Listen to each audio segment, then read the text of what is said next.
بەڵێ لە دژی هێرشەکانی تورکیا بۆ سەر ڕۆژاوای کوردستان کە لە ماوەی ڕابردەوە بە بەردەوام هێرشەکات ڕەوەندی کوردی لە بروکسلی پایتەختی بەلجیکا لە بەردەم بارەگای سەرەکی یەکێتی ئەوروپا لێرە کۆبوونەتەوە. هەڵبەت دیارە بەشداربوانی ئێرە ئەم ئەوانەی کە لە خۆپیشاندانەکە بەشدارن کوردانی هەر چاوەپارچەی تێدایە بەشێکیان لە وڵاتانی دەرەوەی بەلجیکا لە فەڕەنسا و ئەڵمانیەوە هاتوون بۆ زانیاری زیاتر لەسەر خۆپیشاندانەکە وەروە ئامانجی ئەم خۆپیشاندانە چییە ڕێخەری خۆپیشاندانەکەم لایە ئەچمە لای و پرسیاری زیاتری لێکم کاکەکرام زۆر سپاس بۆ جەنابەت ئەگەر بێتە ئێرە بۆمان باسکەی بێزەحمەت ئامانج و هەدەفی ئێوە چییە لێرە داوا چیەکەن لە بارەگای سەرەکی یەکێتی ئەوروپا. سلااو ڕێز سپاس بۆ کوردستان 24 بەشداربوونێ گۆ ئەف چالاکی وەرێ ناسکردن وەرێ بەڵافکردن ئەف خۆپیشاندان دەریا چەند دەستای و ڕێخستنێنی کوردی ئێ نگوی سیوی لە ڤدارێ لە بەلجیکان لە ئەڵمانیا بە هەفدار ئاڵکاریکردی گۆ ئەم کانە بن دەنگێ ملەتی مەیە کورد درۆژاوای کوردستانی بتەڤەییدا وەک ویندزانن گۆ ئێریشێن و گۆ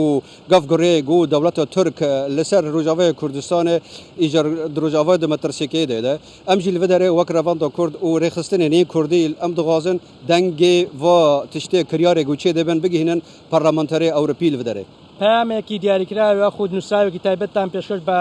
بەرپرسانی باڵای یەکێتی ئەوروپا کردووە لێرە یاخود هیچ کەسێک بەدەم داواکارەکانی ئێوە هاتووە سەردانی ئەوەی کردووە لێرە ڤدارێ تەوید ویندزانە وەک دوستێ ملەتی کورد هەنە لە ڤدارێ لێ وەک بمبەرە ئیرۆ بەشدار ببێ پەرلەمانتەری بەلجیکی و سیناتۆر کارل ڤان ڤلاوە بمەرە حاضر ببی و پشتگیری کرد و گوتنی جی ئاخافتی کرد و پشتە دوزە ملەتی کورجی دکە لێ ئەم لێتانێ ناسکردن هەنکی بەلاڤوک جی و وەک ڕیا ئیمێلەرە جی ئەمە تێکەلی و داندن ساندن کرد مەشاند تا چەند گرنگی ئەم جۆرە خۆپیشاندانانە گرنگی هەیە خۆ کاریگەری هەیە بۆ سەر بەرپرسانی باڵای یەکێتی ئەوروپا کە گوێ لە ئێوە بگرێت تا چەند کاریگەرە تۆبی ما جبارێدا تێکەلی لەگەڵ پەرلەمانتەری ئەوروپی هەنە واناژ مەرە گوت گەروین کۆرا ناکەن گەروین نەلەڤن گەروین خەبات ناکەن گەر دەنگێ خۆ نەگینن مە پەک پەرلەمانتەر ئەم نکەن گۆ دەرکەون چالاکی یا دەرکەون خۆپیشاندانە و گو دوکومنتێل چ جباوە هەنە ژمارە برێکردن بدەن گو ji بۆ ئەم jî dikare bin dender پەرلەماندا wê tiştê wê dokumandana wê protestê govîn xwepeşandana dikin em jî kanê bin bidin pêş dînin ser masê gu pê guftiguh bikin em jî bidixêkir gu bam karbin doza piştgiriya miletê Kurd bikin Rojavayê Kurdistanê. زۆر سپاس بۆ جەنابەت. بس گوتن تەنێ داوی کردن بدم ji ber îro em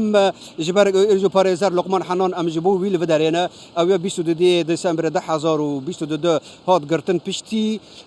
di roja kuştin di bin işkencede tabi ew ne eyyekeye bi pir kesa hat girtin em dibê serê